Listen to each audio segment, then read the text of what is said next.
Vous savez, en inspection, quand on arrive devant le panneau électrique, il y a souvent des grosses déceptions parce qu'on se rend compte que le panneau doit être remplacé.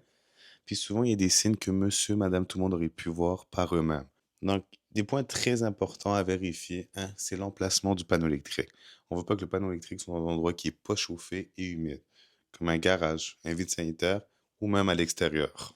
L'autre point important, puis ça je sais qu'on va s'obstiner en commentaire, c'est la capacité alimentaire du panneau électrique. En règle générale, c'est un peu plus complexe que ça, mais en règle générale, pour une maison, on recommande 200 ampères. Pour un condo, on recommande 100 ampères. Troisième point, très, très important, c'est la marque du panneau électrique. Il va y avoir des panneaux électriques qui sont désuets, qui sont des rappels. On a Stablock, Commander, CEB, Sylviana. Ces panneaux-là, si vous voyez le marquage, ces panneaux-là sont à remplacer, c'est non négociable. Après, c'est vraiment une vérification visuelle. Donc, est-ce qu'on a de la corrosion? Est-ce que le panneau est bien marqué partout? Est-ce qu'il manque des vis? À vérifier.